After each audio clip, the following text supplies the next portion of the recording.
Donc je devrais pas partir tout de suite, donc je vous rassure, j'ai un train un peu tard.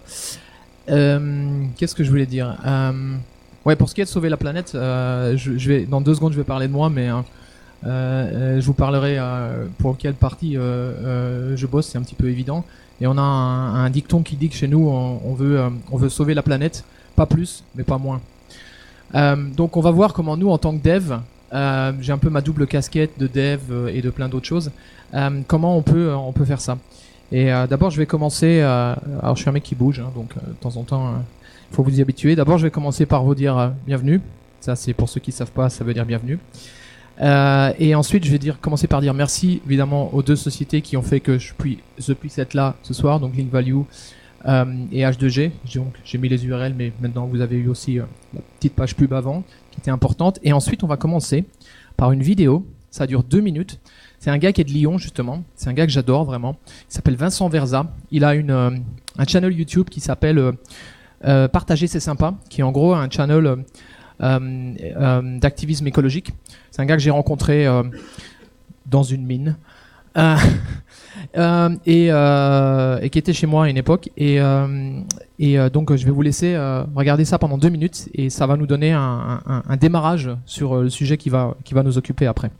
3/4 de l'électricité française proviennent du nucléaire. Depuis plus de 40 ans, nos 58 réacteurs ont arrosé la France d'électricité bon marché et génèrent 1200 tonnes de déchets radioactifs par an. Les autorités ont décidé de mettre la poussière nucléaire sous un maxi tapis. C'est à Bure que l'ANDRA, l'Agence nationale pour la gestion des déchets radioactifs, a décidé d'enterrer par 500 mètres de fond sur 250 km de galerie pour 100 000 ans minimum 80 000 mètres cubes de radioéléments les plus dangereux de l'industrie nucléaire. EDF, Areva et consorts ne disent pas clairement quels déchets ils veulent enfouir, ni à quel point ils sont radioactifs, de peur que l'ANDRA les refuse à la porte. Une rétention d'informations qui réduit encore les chances de l'ANDRA de maîtriser toutes les données du problème et augmente encore les risques. Après l'an 2145, Cigéo sera scellé définitivement. On ferme et on jette la clé. Et que se passera-t-il dans les profondeurs en cas de guerre ou de catastrophe naturelle dans les 1000 ou 10 000 ans à venir? Doit-on encourager une industrie incapable de gérer ses déchets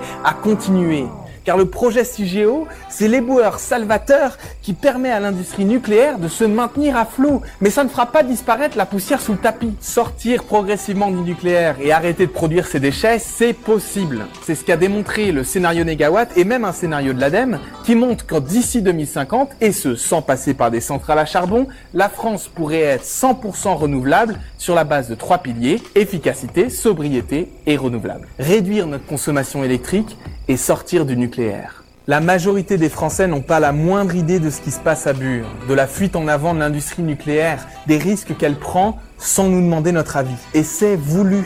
Qui prendrait l'avion s'il savait qu'il n'y a pas de piste d'atterrissage? Seule notre résistance fera la différence et les militants sur place et partout en France sont déterminés. Vous pouvez les suivre et les soutenir juste là. N'hésitez pas à vous abonner. Sur ce, à la semaine prochaine.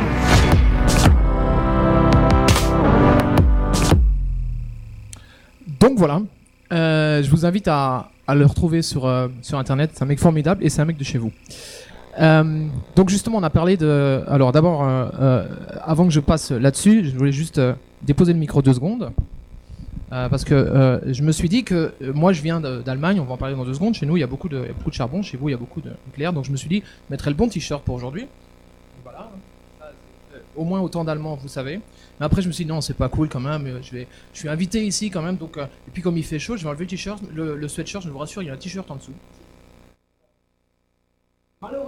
Malheureusement, le t-shirt c'est le même. Donc voilà, ça c'est l'effet des mots. Et je voulais juste revenir sur, d'abord le talk va être majoritairement, les slides vont être en anglais, donc j'espère que ça ira. Mais ceux-là, je vais les garder en français par contre, efficacité, sobriété et renouvelable. Moi ce qui m'intéresse surtout, c'est efficacité et sobriété. Alors, j'ai passé 2 jours au Blend où, évidemment, quand on choisit un sujet tech for good, on met la barre très haut. Donc, parce qu'on sait que derrière, il y a des mecs comme moi qui vont arriver et qui vont dire que c'était pas assez bien. Mais il y avait vraiment, c'était vraiment un truc récurrent, c'était efficacité et sobriété. Efficacité, c'est-à-dire, on verra que performance est souvent liée avec écologie, pas toujours, mais souvent. Et que sobriété, c'est-à-dire arrêter de mettre des couleurs partout dans vos PowerPoint en version code. Ça fait avancer la machine aussi. Alors, Apple aime bien les chiffres, non? Donc moi j'aime bien aussi les chiffres, mais pas les mêmes. Déjà, celui-là par exemple. À quoi ça correspond ce chiffre? Cherchez pas à rien. C'était juste pour le fun. Non, c'est quelqu'un qui avait déjà fait une fois cette blague, je me suis dit peut-être ça marche. Je voulais juste revenir sur les chiffres parce que je voulais me présenter rapidement pour que vous sachiez d'où je viens, ce que je fais, machin, tatata. C'est un peu dans le terminal. Who am I? Donc je suis un mec qui parle français, qui en fait est espagnol à 100%, qui est né en Belgique, qui habite en Allemagne depuis 16 ans et qui donc emmerde le Brexit. Adore l'Europe, un Européen et un no-border surtout, parce que les frontières tuent plus qu'elles ne font vivre des gens. Ça fait 22 ans que je fais du dev, donc je suis un peu un double dinosaure. Et 11 de ces 22 ans ont été avec les technos Apple, ce qui fait qu'en plus d'aimer l'Europe et l'écologie, évidemment, j'aime aussi de manière relative Apple et mon iPhone, mais beaucoup moins que l'écologie. Je vous rassure. En tout cas maintenant, c'était pas le cas il y a 10 ans. Il y a des gens qui m'ont connu par Pomcast notamment. J'étais un grand geek. Je le suis toujours un petit peu, mais je me soigne.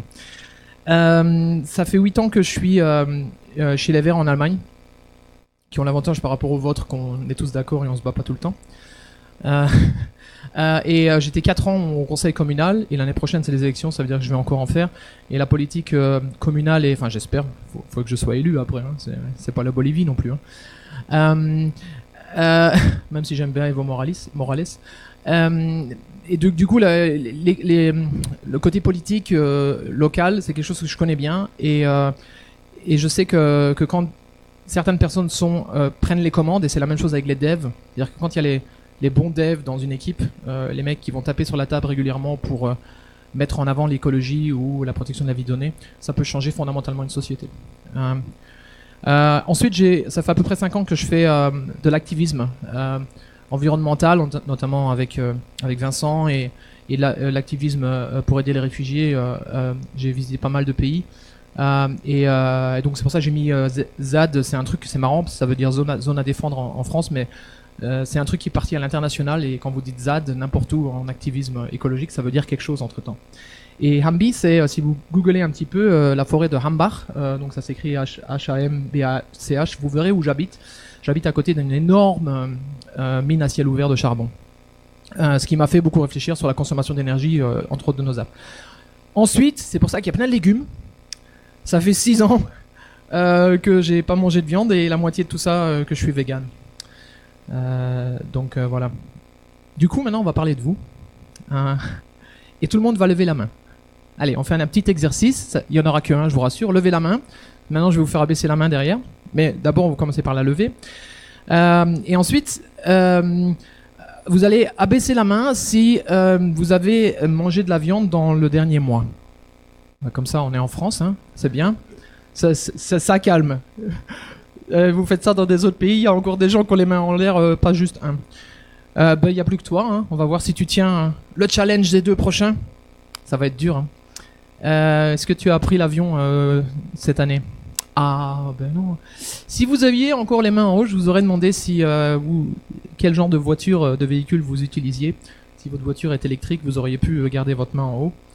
Même si ça ne solutionne pas totalement le problème, on est d'accord.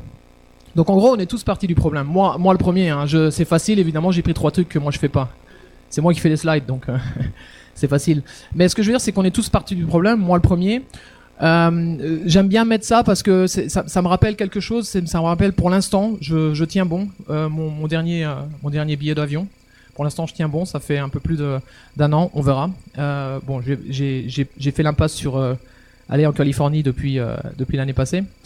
Et donc je suis venu ici en train, et je partirai ce soir en bus à Turin. C'est un des trucs que je fais, mais c'est une solution partielle. Alors une des solutions, c'est que vous pouvez, vous, en tant que dev, être ce que j'appelle des activistes.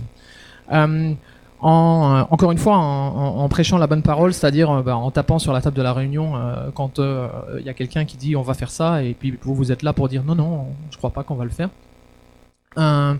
Ça peut être ensuite vraiment une situation de win-win, c'est-à-dire que faut savoir comment le vendre, entre guillemets. Hein. Souvent, quand on parle d'économie d'énergie, par exemple, ou quand on parle d'une app qui va économiser moins d'énergie, ça veut dire que l'app va être meilleure, qu'elle va moins faire fondre la batterie de l'iPhone. C'est comme ça qu'Apple le vend. Hein. Tous les talks sur toutes les conférences sur l'économie d'énergie, Apple vend ça du style votre batterie sera moins vite vide, et donc au niveau expérience utilisateur, UX, ce sera mieux. C'est vrai que si votre batterie est moins vite vide, vous allez la charger moins, et donc du coup, on va pouvoir tous ensemble éteindre une ou deux centrales nucléaires. Un peu exagéré, mais... et donc je vais essayer de vous montrer ce que vous pouvez faire dans vos apps. Évidemment, ça va être juste du côté batterie, donc on va mettre un peu tout le reste de côté, même si le côté performance va revenir assez souvent. C'est un talk qui est un rapport avec l'éthique, quoi. Enfin, le genre de choses, le genre de délire que je fais depuis des années, d'essayer de pas voler, d'essayer de prendre le vélo le plus possible. Tout ça, c'est un rapport avec le karma. Et c'est pour ça que j'ai écrit un livre sur un autre sujet, avec un gros code QR qui est plus grand que moi, qui est un lien vers le livre, qui est là. Vous pouvez jeter un œil après. Il est à côté de la machine qui fait du bruit. C'est mon livre, il parle. C'est fort quand même ça, il a tout préparé le mec. Donc c'est un livre sur la protection de la vie privée, c'est quelque chose c'est un sujet qui me tient à cœur aussi. Et ce qui est marrant pour la petite histoire, c'est que, alors attention, effet numérique ici, quand vous avez déjà vu ça, c'est Harry Potter, hein. Quand j'ai écrit le livre, au début, je l'avais appelé comme ça, Building Privacy into iOS and macOS Apps, et en sous-titre, j'avais mis Karma-based, blablabla. Et là, je me suis dit, c'est un peu bullshit quand même, Karma-based, ils vont me dire, mais t'es fou. Et eux, ils m'ont proposé, ils ont dit, on va faire l'inverse. Je trouvais ça sympa, quoi. Ce que je veux dire, c'est que ici, on va parler de plein de cas où une ligne de code une ligne peut changer le code. Et si ça peut changer le code, ça peut changer votre app. Et si ça peut changer votre app, ça peut changer le téléphone. Et comme on a 2,2 milliards d'iPhone, ça peut changer le monde, techniquement. Donc votre code peut changer le monde, rien que ça. C'est marrant ça, ici j'ai pas World dans la preview, c'est un bug. Du coup, ce que je dis souvent, c'est ne laissez pas l'optimisation d'énergie devenir le prochain testing, c'est-à-dire le prochain truc qu'on fait pas parce qu'il n'y a pas de budget, ou le prochain. Il y a jamais assez d'argent pour le testing. Il y a jamais assez d'argent non plus pour la sécurité, par exemple. C'est un truc.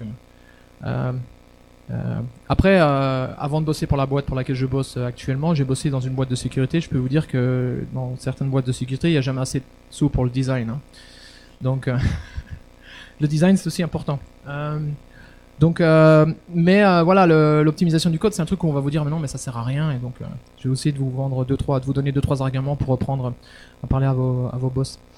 Alors, de quoi on parle techniquement ? On parle tout simplement du menu Settings Battery, tout simplement. C'est là où les utilisateurs vont aller quand leur batterie elle commence à descendre un petit peu, ils vont se dire, ils vont aller faire un tour là. Alors, c'est là où il y a une liste d'apps, c'est la liste où vous voulez pas être. C'est la liste des losers. Il y a deux options. Si vous êtes dans cette liste, on va voir de quoi on parle. On parle de ça. Alors il y a deux options. Si vous êtes dans cette liste, alors moi c'est Tagesschau, c'est en gros les actualités en allemand. C'est soit votre app elle consomme vraiment beaucoup d'énergie, soit vous avez un junkie de cette app, ce qui est mon cas. Je passe beaucoup de temps à lire les news, notamment politiques et tout ça. Et du coup c'est pour ça que sans surprise, elle se retrouve dans un sens comme dans l'autre, enfin d'un côté comme dans l'autre. Vous avez les dernières 24 heures, les dernières 10 jours. Et puis surtout, vous avez l'activité, mais aussi... Est-ce que ça a changé là ? Oui, ça a changé. Mais voilà, en dessous, c'est perturbé. Donc le temps et le pourcentage. Ok ? Donc ça, c'est intéressant. Ensuite, des gens qui me connaissent savent que je suis un grand défenseur d'Apple, mais attention, là, je vais tous vous faire peur. Ouh.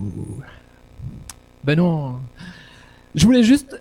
Alors, ne confondons pas les choses. Je n'ai pas de téléphone Android, j'ai un Fairphone. C'est pas la même chose.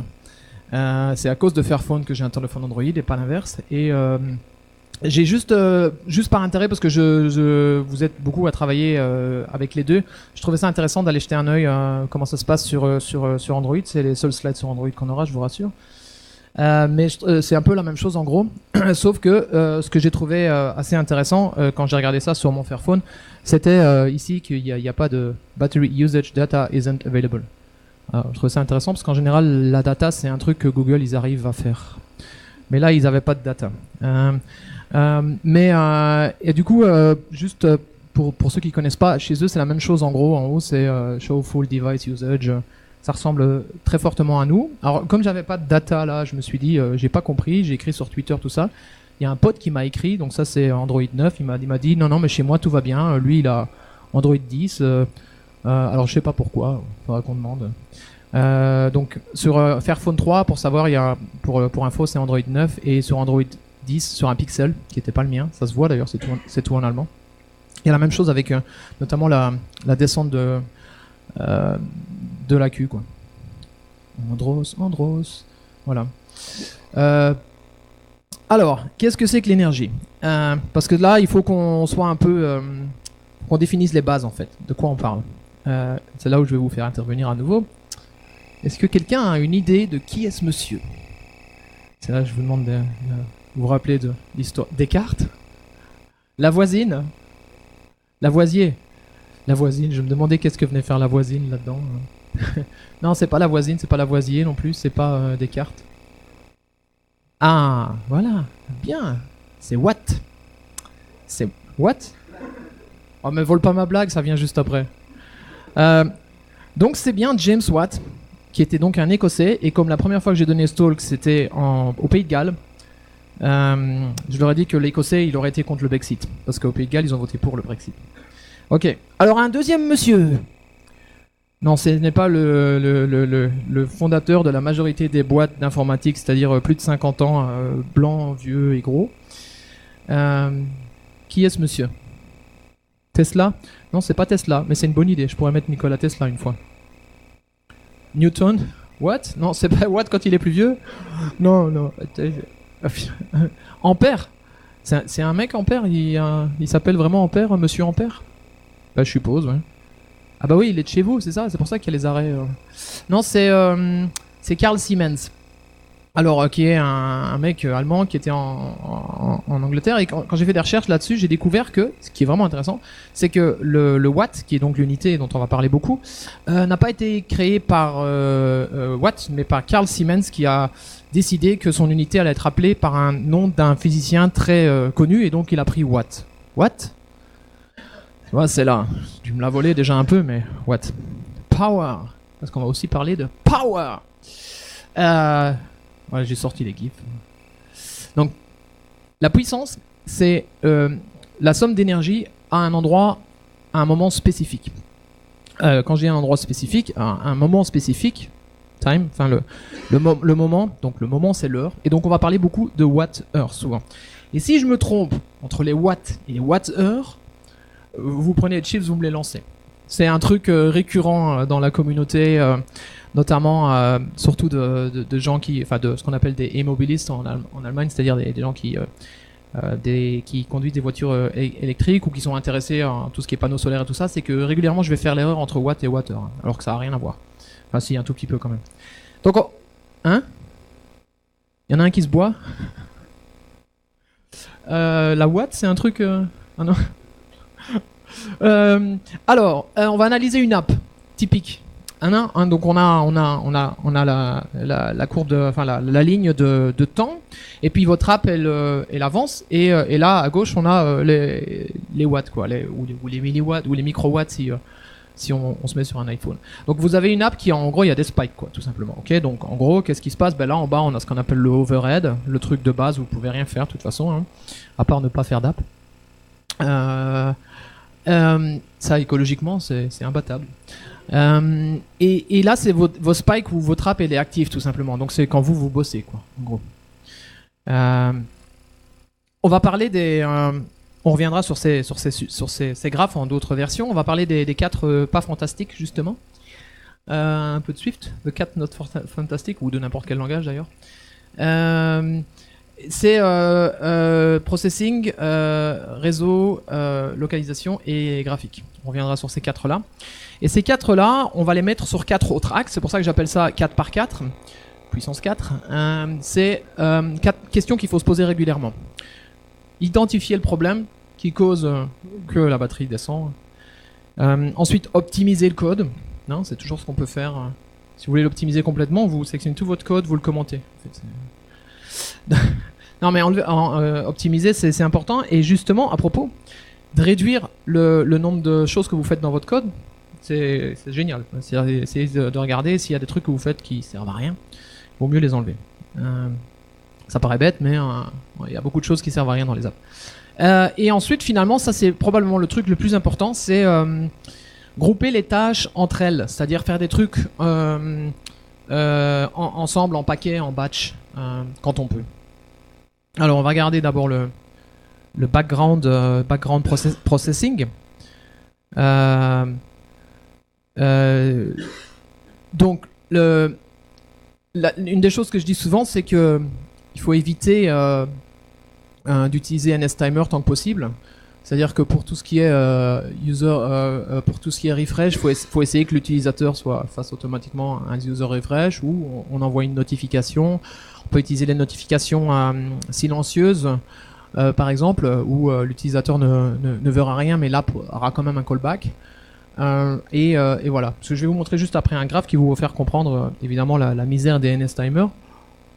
Et surtout, ne pas oublier d'appeler le completion handler quand vous faites un background processing. Parce qu'il y a des fois, il y a des cas où il est oublié dans le code ou il passe pas dans le code et donc du coup, l'app elle attend toujours et elle continue à consommer de l'énergie.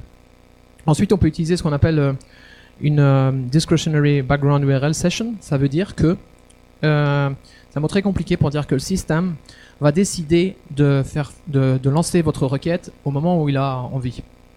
Donc ça veut dire il va pas le faire dans 4 heures, mais il va peut-être le faire dans 10 secondes, ou dans 20 secondes, ou dans 3 secondes, enfin quand il a envie. C'est quelque chose que vous pouvez pas faire à chaque fois, parce que si par exemple si vous avez besoin d'une réponse tout de suite, il faut que vous sachiez. Mais un bon exemple de ça, même si en soi c'est en général un mauvais exemple, c'est tout ce qui est analytics. Donc je suis le mec qui a écrit un livre sur privacy, donc je vais pas vous encourager à faire de l'analytics. Loin de là, mais l'analytics c'est un truc où t'as pas besoin de le faire tout de suite, tu peux le faire après, quoi. Et quand on le fait après, ça veut dire que le système lui-même, les ingénieurs chez Apple se sont un peu embêtés à grouper les tâches entre elles pour consommer moins d'énergie. Et ensuite, utiliser les nouvelles API BGTask. C'est nouveau depuis iOS 13. Alors, on pourrait rentrer après le talk sur la grande discussion qu'on avait eue avant sur est-ce qu'il faut pousser les gens à utiliser que iOS 13. Est-ce que c'est écologiquement viable? C'est discutable. L'avantage énorme, c'est qu'on aura des nouvelles API à notre disposition qu'on pourra utiliser que sur iOS 13 par exemple, et qui, à l'inverse, pourront permettre de consommer moins d'énergie, quoi. Alors justement, les timers. Le problème des timers, c'est que là, en bas, il y a les radios. Mais quand les radios, je vous dis, c'est pas la FM, mais c'est tout ce qui est radio dans votre téléphone, c'est-à-dire les puces réseau, les puces Bluetooth et tous ces trucs-là. Le problème, c'est que quand ils démarrent, si vous faites un refresh, ça monte. Puis derrière, vous lâchez votre refresh, enfin avec un timer, mais le temps que la puce radio, par exemple, de réseau redescende, elle continue à consommer, quoi. Et donc du coup, ça veut dire que potentiellement, si ça se trouve le refresh du milieu, l'utilisateur il en aurait pas eu besoin, par exemple. Non. Donc si vous faites ça de manière NSTimer. Ensuite, ça c'est quelque chose qui est intéressant, c'est toutes ces couleurs représentent l'état dans lequel votre app se trouve, qui a un overhead.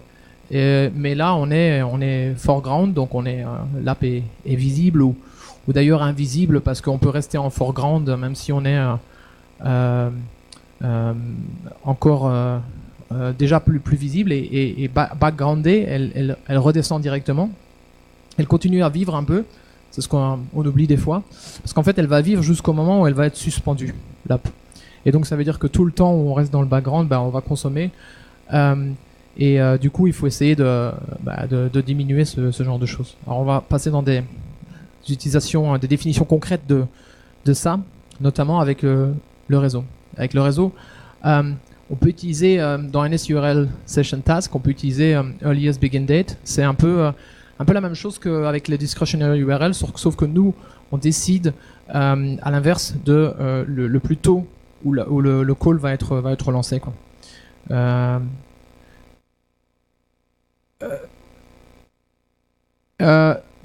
En fait, quand tu le set, ça veut dire que ton call ne partira pas avant telle date. Ok. Bon, dans un cas concret, c'est encore une fois cette histoire d'analytics ou de choses. C'est pas quelque chose d'interactif. Hein. Clairement, si t'as un besoin interactif d'avoir une réponse tout de suite, tu peux pas dire à ton utilisateur, je suis désolé, j'économise de l'énergie, je te donnerai la réponse dans 10 minutes. Mais j'ai pas de concret dans ma tête, mais on peut y réfléchir ensemble après. Je suis sûr qu'on va trouver des trucs. Ça se trouve, il y a peut-être un exemple même dans la doc d'Apple. Mais en fait, c'est des trucs. Une des raisons pour lesquelles je l'ai noté, c'est que c'est des trucs qui sont bien planqués en fait. Enfin, c'est des trucs qu'on voit. Moi, je les ai trouvés dans les sessions DubDub évidemment, mais c'est pas des trucs dont on parle régulièrement. C'est des trucs qui ça sort et puis tu l'oublies que c'est sorti. Et puis au moment où c'est toujours la problématique des nouveautés qui sortent par exemple dans iOS 13, ça je pense que c'est au moins iOS 12, peut-être même avant d'ailleurs. Mais quand il y a un truc qui sort en iOS 13 que tu ne peux de toute façon utiliser que X années après, au moment où toi tu commences à utiliser les API d'iOS 13, tu les as déjà oubliés en fait. Et donc c'est pour ça il y a quelques années il y avait une fille qui faisait des talks assez géniaux en fait qu'il faudrait qu'on refasse, qui était genre cette année elle aurait fait What's New in iOS 11. Tu vois, parce que en fonction de sur quel projet tu taffes, ben éventuellement les nouveautés d'iOS 13 c'est gentil, mais tu pourras pas les utiliser avant 1, 2 ou 3 ans. Quoi. Donc pensez au moment où vous avez l'opportunité d'enlever une version, genre si vous pouvez enlever iOS 9 et que vous vous dites voilà maintenant je suis iOS 11 minimum, retournez voir les vidéos de l'époque de la DubDub, quand c'est sorti, quand c'est nouveau, quand c'est tout frais, parce que là vous pouvez enfin les utiliser. Ensuite, un truc, ça paraît un peu bateau, mais il faut essayer de trouver la bonne balance entre des appels qui sont bardés de requêtes avec plein des gros batchs et plein de petits appels, parce que ça dépend évidemment de votre app. C'est difficile d'avoir une recette parfaite, mais l'avantage d'un gros call, bah, c'est qu'on fait qu'un appel, mais il est plus long.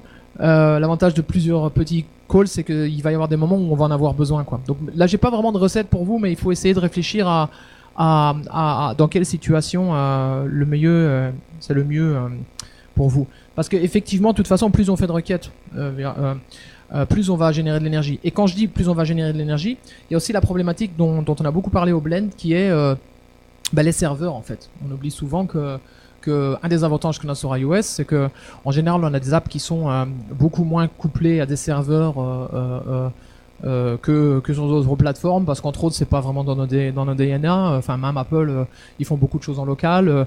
Quand tu parles de reconnaissance, par exemple de machine learning, chez nous on le fait plutôt sur le device, alors que d'autres plateformes le font plutôt sur le cloud. Du coup c'est mieux parce que tu fais moins tourner à la fois ton device et à la fois un cloud. Là, dès que tu fais un network call, c'est l'exemple de la consommation d'énergie, quoi. Et enfin, il y a Wait for Connectivity, qui est une session config qui va permettre d'éviter de balancer un call si on n'a pas la connectivité.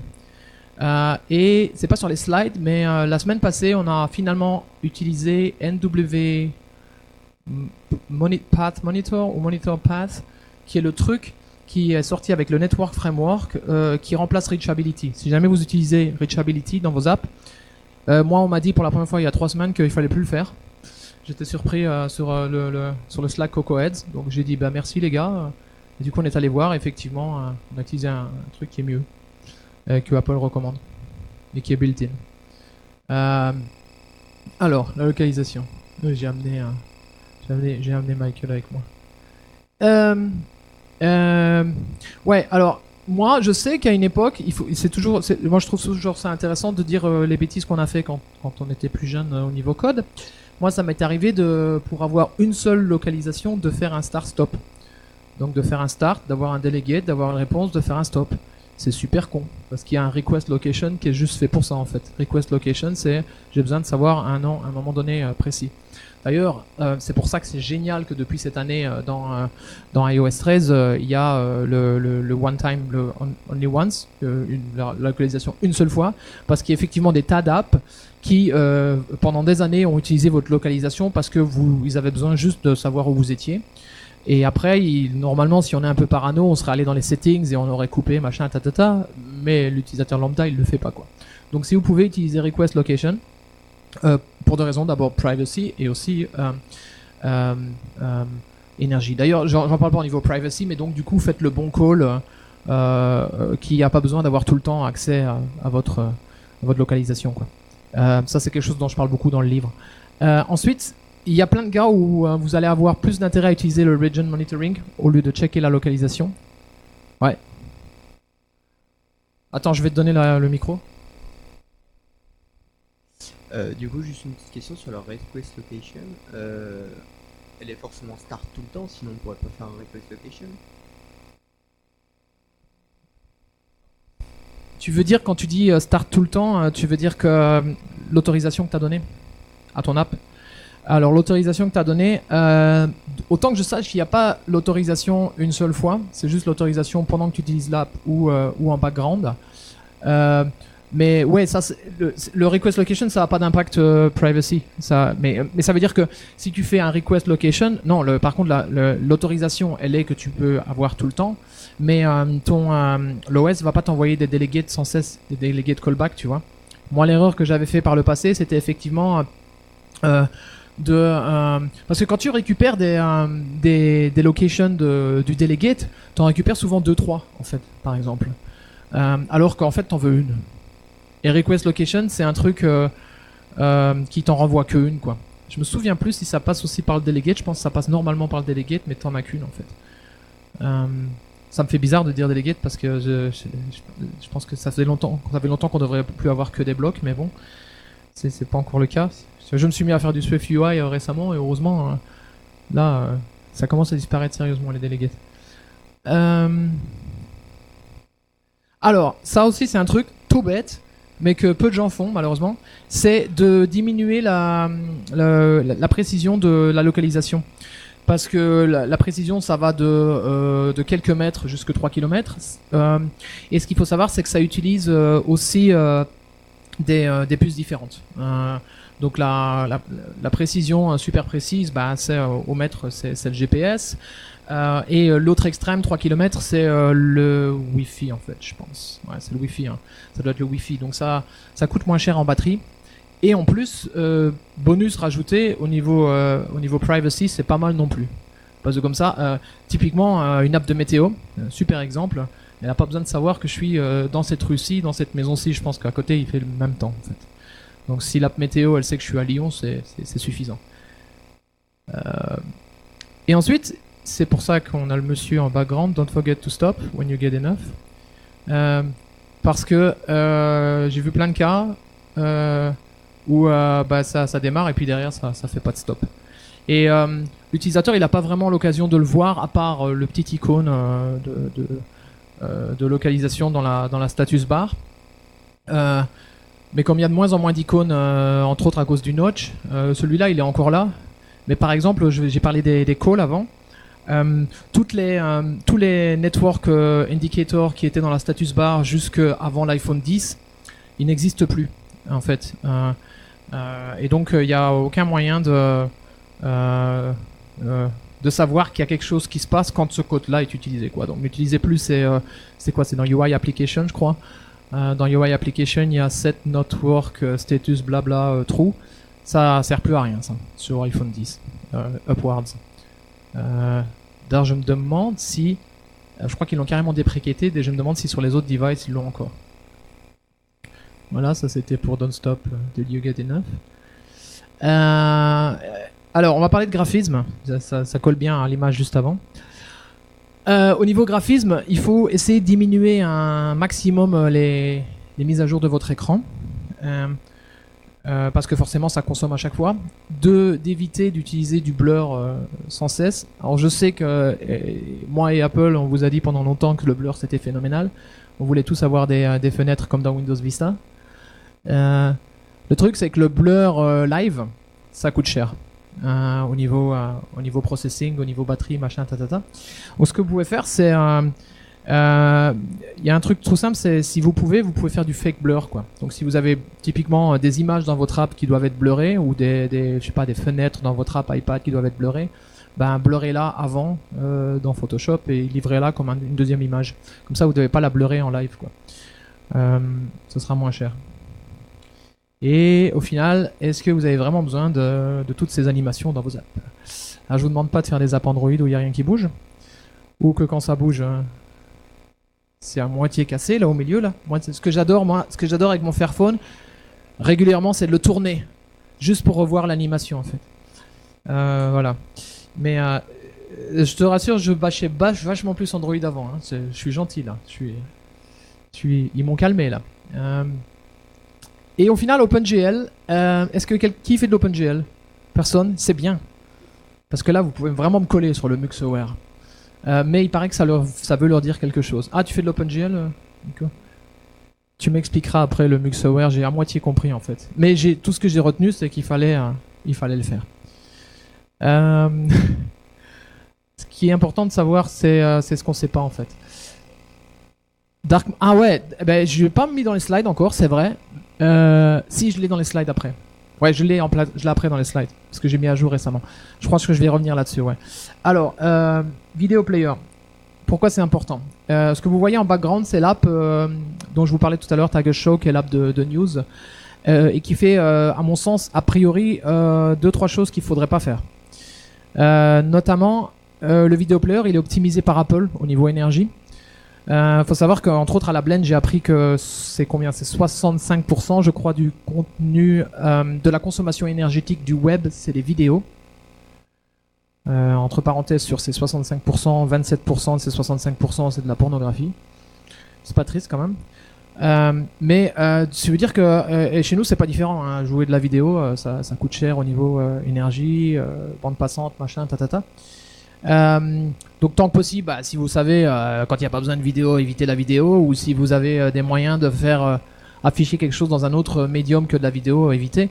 Mais surtout, ne montrez pas de ce qu'on appelle le persistent UI, c'est-à-dire ne tapez pas un layer, ne tapez pas une vue au-dessus de votre vue vidéo, comme eux ils ont fait par exemple, parce que là toute l'optimisation qu'Apple ils ont fait, elle sert plus à rien en fait, ils savent plus rien optimiser en fait. Sans rentrer trop dans les détails. On peut le faire, mais il faut qu'ils disparaissent tout de suite, quoi. Parce que pendant le temps où on le fait, Apple ils savent pas optimiser. Et là, c'est ce que je dis, ils ont mis un layer. En plus, ce qui est bizarre, c'est qu'en plus leur layer, il sert vraiment à rien. Ils ont un layer où ils ont un AirPlay qui est standard. Ils ont un Play qui est standard. Ils sont bleus, c'est pas standard, mais bon. Et ils ont un truc qui te permet d'aller au live. Alors jusqu'ici tout va bien, sauf que ça c'est pas du tout une vidéo live en fait. Ils ont ce truc en standard dans toutes leurs vidéos, même quand elles sont pas live en fait. Donc en gros ça sert à rien. Alors on va parler des outils. Quels outils on a à notre disposition? Alors on en a plus maintenant heureusement. Toujours sensiblement deux, hein. Instruments et Xcode, on va tourner autour de là. Mais on va commencer par les Energy Gauges. Que vous pouvez retrouver évidemment si vous allez dans Navigator, chez Debug Navigator. Dans les Debug Navigator, en haut, il y en a quelques-uns, CPU, memory, disque, mais il y a aussi, moi celui qui m'intéresse, c'est le Energy Impact. Celui-là, on va le regarder un petit peu en détail. Alors évidemment, ça paraît évident, mais ce qu'il est marqué en dessous, ça marche pas sur le simulateur. Heureusement. Parce que si vous optimisez vos... Je suis pas le mec qui travaille tout le temps dans le device toute la journée, parce que pour faire la majorité des choses, le simulateur c'est très bien. Mais pour tout ce qui est instruments, le simulateur il va super vite. Hein. C'est votre Mac. Alors ça c'est marrant parce que les deux screenshots qui viennent c'est deux apps à moi que j'ai analysées. Celle-là c'était mon premier screenshot où c'était My Privacy, c'est une app démo que j'ai utilisée dans mon livre où je démontre tous les cas d'utilisation de code sur la protection de la vie privée. Et bizarrement cette app-là est géniale en fait parce qu'elle consomme rien. Mais en fait je vais vous donner un secret, c'est parce qu'en fait elle fait rien en fait. Donc au moins votre app elle fait, au plus vous avez de la chance d'être vraiment super vert en fait. Par contre, une app réelle sur laquelle je bosse, qui était dans cet état-là la dernière fois que j'ai regardé. Du coup, je vais devoir m'en occuper. Parce que là, par contre, je me suis dit, ah ouais, c'est toi qui as écrit le talk sur l'énergie. Bon, j'ai récupéré le code, c'est pas moi qui ai écrit le code, c'est ce qu'il faut dire en fait. Tu vois.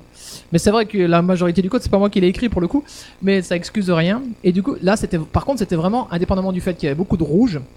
Le lendemain, j'ai regardé, c'était pas aussi rouge, hein, donc c'était un instant T. Mais je trouvais l'instant T vachement pratique pour mon slide parce que ça me permettait de voir vraiment le détail de ce truc qui vous montre l'overhead sur lequel vous pouvez pas faire grand chose, mais le CPU sur lequel vous pouvez faire déjà un peu de choses, le réseautage, enfin le réseau, les graphismes GPU et la localisation et l'affichage. Et là on voit que le gros du truc c'est l'affichage. Alors en haut il y a cette espèce de machin là que vous voulez aller voir dans le vert si possible, et en bas il y a surtout, ça c'est vachement pratique, l'évolution au fur et à mesure du temps. Alors l'évolution au niveau des couleurs, mais aussi l'évolution, moi ce que je trouve bien, ici en bas, dans quel état votre application se retrouve. On va revenir là-dessus, mais elle peut être en fonction du gris, en foreground, background et suspended. Alors je vous dis tout de suite, les choix de gris sont pas géniaux pour un daltonien comme moi. Là j'ai de la chance avec le vert et le jaune, hein, mais pour les gris j'ai pas de chance. Et alors après en dessous, si on scrolle un peu, on a toute une série de choses qui sont que du texte en gros, mais avec des boutons qui sont pratiques, qui nous rappellent qu'il y a des trucs qu'on peut utiliser, comme le time profiler, le network profiler, location profiler, et Apple nous met des trucs qu'il faut lire en fait, hein, des bonnes recommandations. Alors justement, je reviens sur cette histoire de foreground, background, suspended. C'est vraiment pratique parce que vous avez vraiment une visualisation de dans quel état se trouve votre app. Et comme ça vous permet de voir que si vous avez encore un appel de la localisation quand vous êtes en background par exemple, vous savez que peut-être vous ne devez pas l'avoir. Alors il y a les Profile templates dans Instruments. Ils ont un truc qui s'appelle le Energy Log, donc sans rentrer trop dans le détail, je vous invite à aller jeter un œil de ce côté-là, parce que c'est assez intéressant ce qu'ils font. Voilà le genre de choses que ça fait en fait. Donc ça affiche vraiment dans tous les cas le sleep wake, brightness, CPU, networking, tout ça. Et là on voit vraiment toute l'activité de qu'est-ce qui se passe. Là il y a du réseau, il devrait peut-être pas y en avoir. Là le Wi-Fi était allumé, enfin le Bluetooth était allumé, machin, tatata. Donc voilà. Et ensuite, je vais revenir là-dessus dans 2 secondes, mais après je vais vous montrer un autre exemple qui est par exemple l'instrument de réseau. C'est peut-être des choses que vous connaissez, mais c'est toujours bon à s'en rappeler, parce que je pense que la majorité d'entre nous malheureusement n'utilisent pas assez Instruments. Et moi le premier. Et je pense qu'une des raisons pour lesquelles on l'utilise pas beaucoup, c'est que, moi personnellement, je trouve que c'est encore assez confus et il faut à chaque fois regarder 6 sessions de la DubDub pour comprendre comment on fait un truc, quoi. Mais bon, c'est pour ça qu'ils ont fait les gadgets, notamment, parce qu'avec les gadgets, avec les jauges, là, on voit directement de manière plus compréhensible, quoi. Alors Instrument, justement, je reviens assez rapidement. Ce qui est bien avec Instrument, c'est qu'on peut faire du Entity Profiling. Ça veut dire que vous pouvez récupérer une session de profilage après et l'ouvrir dans Instruments et de voir comment ça s'est passé. Du coup, voir que par exemple ça pourrait être des problèmes environnementaux, alors non pas environnementaux écologiques, mais environnementaux dans quel environnement l'application a tourné. Tout le monde connaît ça marche chez moi. Mais ça marche pas chez l'utilisateur. Et là, on va découvrir qu'ils ont par exemple, si le Wi-Fi était, typiquement là, le truc où il est marqué Wi-Fi éteint, là, on va pouvoir dire à l'utilisateur, c'est peut-être pour ça en fait. Et donc, il y a plein de templates de profiling dont on a vu des modèles. Il y a plein de talks, à plein de conférences, pas seulement la DubDub. Petit aparté d'ailleurs, il y a des trucs récemment où c'est plus intéressant d'ailleurs de regarder des confs plutôt que la DubDub, notamment SwiftUI. Si vous apprenez SwiftUI, oubliez les trucs à la DubDub, c'est trop vieux déjà. En fait, Apple n'arrive pas à suivre. Et j'ai remarqué qu'il y a Malheureusement, Apple fait pas le tri assez souvent. Ils le font des fois, il y a des trucs qui disparaissent parce qu'ils savent très bien que c'est totalement obsolète. Mais il y a des trucs qui sont pas obsolètes et qui paument les gens, quoi. Tu regardes un talk à la dub sur SwiftUI, bah tu vas démarrer Xcode derrière, il y a rien qui marche, quoi. Si tu fais comme eux, il y a tout qui a changé, en fait. Donc il faut regarder un talk de Daniel Steinberg ou de Paul Hudson, par exemple. Voilà, mon pote Paul, super champion du tape plus vite que l'autocompletion. Alors ça, c'est vraiment sympa, les energy logs et l'organizer. Alors tout le monde connaît le crash log dans Xcode. Bah, c'est un peu la même chose en gros. Et c'est aussi comme les crash logs, c'est plusieurs utilisateurs ensemble. Et ça retient jusqu'à 2 semaines d'historique. Et les données là, elles viennent non seulement de l'App Store, mais aussi surtout de TestFlight, ce qui est super pratique. Ça ressemble à ça. C'est-à-dire que et là c'est du vrai code à moi aussi. Les crashs ça ressemble à ça. Et l'énergie c'est juste à côté. Alors j'ai pas réussi encore à en avoir vraiment des vrais d'énergie, donc c'est pour ça que je l'ai pris de quelqu'un d'autre. Mais en gros ça ressemble à la même chose. C'est une pile avec une consommation d'énergie et avec surtout si on regarde à droite, exactement comme avec les crashs, le nombre de fois où ça s'est passé, dans quel device ça s'est passé, iPad, iPod et iPhone. Donc, je vais mettre un screenshot d'une un peu une meilleure qualité. On dirait du Commodore 64. Alors nouveau en 2019. Quand on a des nouveaux trucs, c'est toujours ça c'est vraiment sympa. C'est les test plans entre autres. Ça vous permet de tester vos apps dans différents environnements, dans différentes langues. C'est sans devoir recréer un schéma différent pour tous vos unit tests et vos UI tests. C'est vachement plus simple qu'avant. Il y a 1 ou 2 sessions à DubDub cette année-ci qui sont vraiment intéressantes là-dessus. Et là, pour le coup, c'est super trivial en fait. C'est super simple à utiliser. Il y a les metrics, les XCText metrics dans les blogs. Je vais montrer dans 2 secondes ce que c'est. Et Metric Kit, je vais montrer aussi ce que c'est, qui permet d'afficher la consommation de batterie et la performance. Et le Metrics Organizer, je vais revenir sur là-dessus aussi. Alors on va commencer par Metric Kit. Metric Kit, ça va permettre d'analyser plein de choses ou de décrire plein de choses, notamment, comme par exemple les CPU spinners. Est-ce que quelqu'un a compris les icônes? Beach Ball. Beach Ball. Voilà, il n'y avait pas d'émoticône de beach ball. Peut-être que Apple est pas très fier des beach ball. Mais en gros, les CPU spinners, c'est des beach balls, quoi, en gros. Enfin, sur Mac. Les unexpected rendering, c'est-à-dire que c'est des trucs qui s'affichent, qui ne devraient pas s'afficher. Et voir comment des cas, justement, Metric Kit va pouvoir vous afficher des cas où la localisation est restée allumée alors que c'était pas ce que vous vouliez. Ouais, et la dernière chose, c'est la même chose avec les upload-download, est-ce qu'on peut le faire plus tard. Et là, c'est ce que tu disais tout à l'heure avec le dark mode. Ça paraît débile, mais il y a des gens qui disent « Oh, ça sert à rien d'avoir dark mode ». Il s'avère que quand on a un APL, alors APL, j'ai oublié ce que c'est pourquoi, c'est pour PL, c'est Pixel... en gros, Pixel Lighting, ouais, Average Pixel Lighting, je crois. Average Pixel Lighting.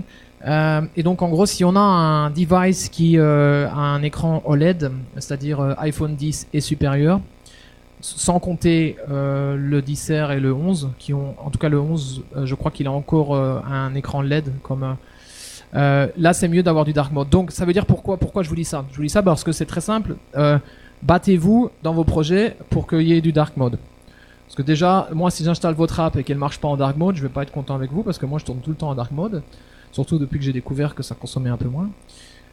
Au final, je pense que ce serait intéressant de voir si la problématique, c'est que je pense que le OLED consomme plus en light mode, alors que le LED, peu importe, il s'en fout lui. Mais comme évidemment, il y a de plus en plus de gens qui vont avoir un device en OLED, si vous n'avez pas le dark mode, ils n'auront pas l'opportunité en sachant qu'on peut forcer ces apps en light mode. Hein. Moi, c'est ce que j'ai fait tout de suite sur l'app qu'on a sorti parce que sinon c'était horrible, c'était catastrophe nucléaire. Donc on va la faire en dark mode, mais la première chose c'est un truc que vous pouvez faire, c'est pas bien au niveau énergie, mais ce sera bien au niveau design, ce sera pas tout cassé. Il y a une clé dans InfoPlaylist que vous pouvez mettre où ça force le light mode en fait.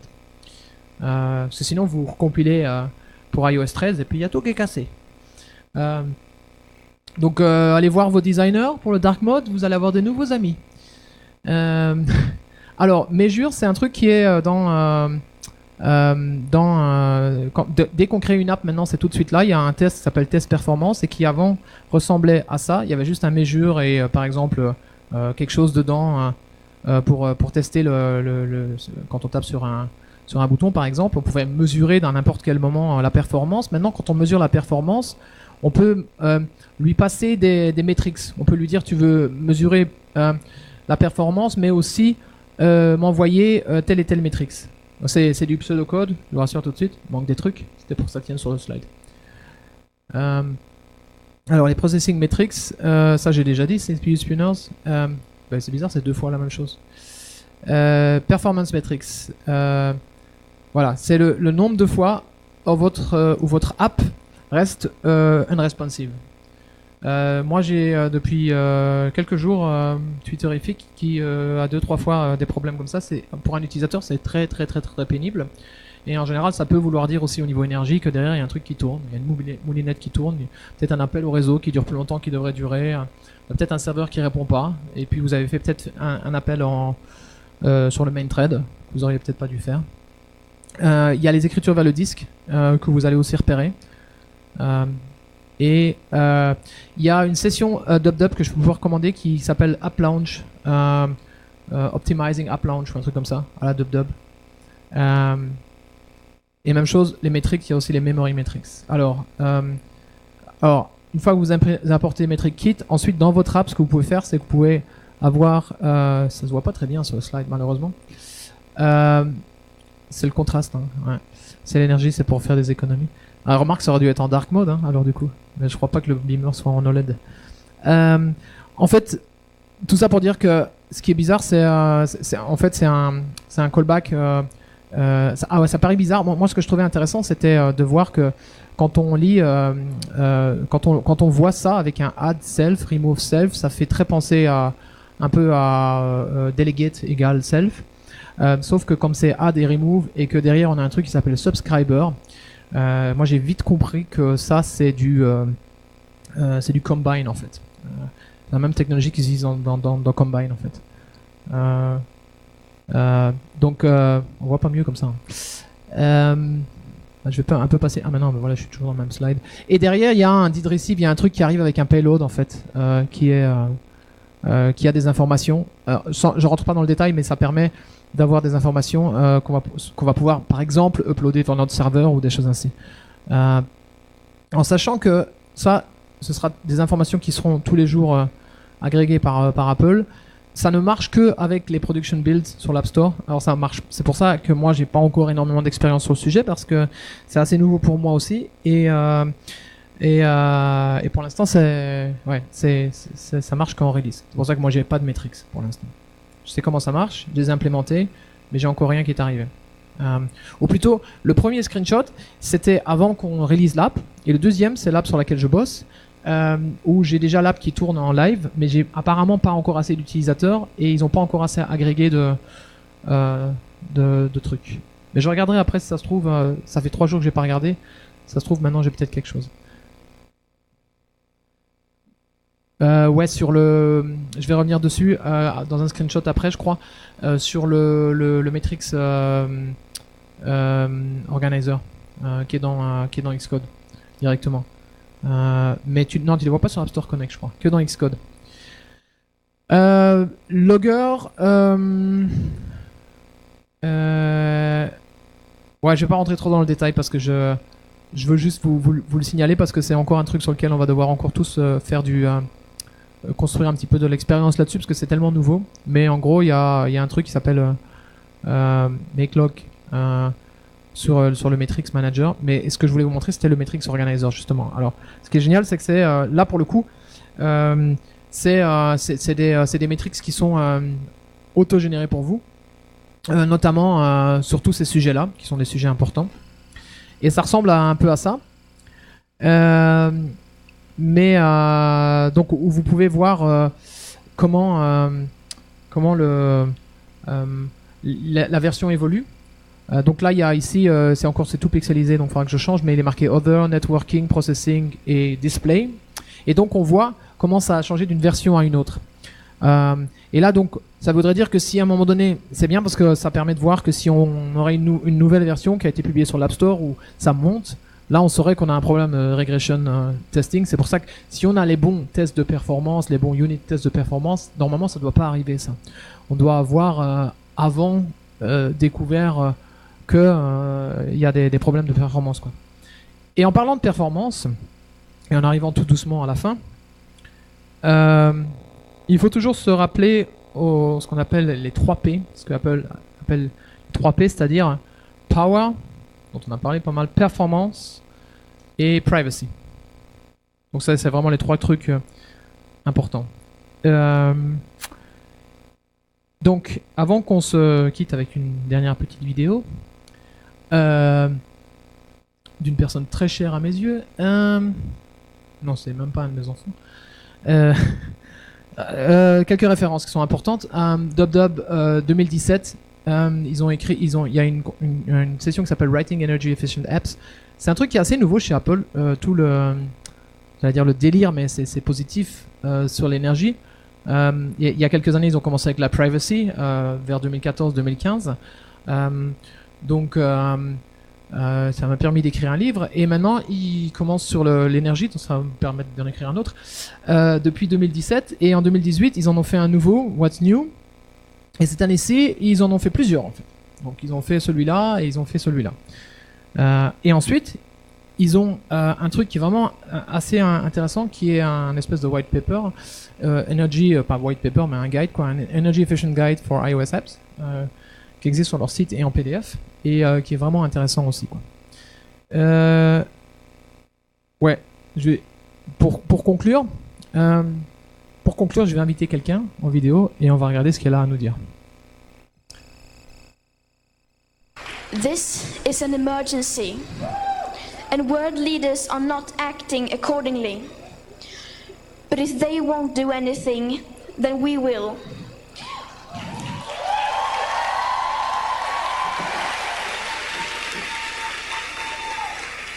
We will try to do everything we can to make them act. It is still possible within the laws of physics to avoid the worst consequences of the climate crisis, but not for long. Voilà, merci, ça veut dire merci. J'ai plus de slide derrière en fait. Juste la vidéo juste avant pour terminer, parce que la raison pour laquelle je la joue, c'est que je veux vous prendre avec moi dans ce voyage de responsabilité écologique en tant que dev, et de se rendre compte que dans notre taf de tous les jours, on peut essayer de mettre en place les 3 mots dont on parlait au début, et donc d'optimiser notre code au maximum pour que finalement on soit le plus possible, le moins le problème possible, quoi. Voilà, merci. S'il y a des questions, on y va. C'est pour vous le micro s'il y a des questions. Moi je vais prendre celui avec un fil. Après il faut voir s'il y en aura des questions. Au niveau de ce que tu parlais au début, au niveau de...